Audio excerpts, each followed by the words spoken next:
پاکستان کی قومی بچت میں پیسے جمع کیے ہیں فکس پر، مجھے اس کی تفصیل کا کوئی پتہ نہیں۔ بہتر یہی ہے کہ وہاں کے مفتیان کرام سے پوچھو جن کو پتہ ہو کہ یہ فکس ڈپازٹ کیا ہے، کس چیز کا ڈپازٹ ہے، اور اس ڈپازٹ کو بینک کس کام میں استعمال کرے گا۔ مثلا میں نے شیئر خرید لیا کمپنی کا، پتہ لگا کہ وہ شیئر تو اس کمپنی کا ہے جو شراب بیچتی ہے، پھر میرا پیسہ کہاں لا رہا۔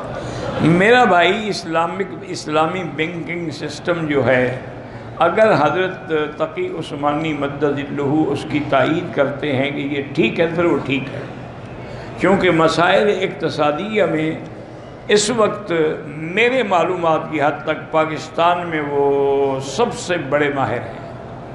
علماء الحمدللہ ان سے بھی بڑے ہیں، ان کے اساتذہ بھی موجود ہیں، لیکن اقتصادی مسائل کو انہوں نے حل کیا ہے، اور یہ ان کا پوری امت اسلامیہ پہ احسان ہے کہ انہوں نے پوری دنیا کو اسلامی طریقے بینکنگ دیا ہے۔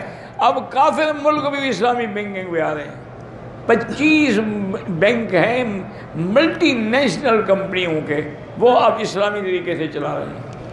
وہ کہتے ہیں اس میں فائدہ زیادہ، ہمیں پتہ نہیں تھا۔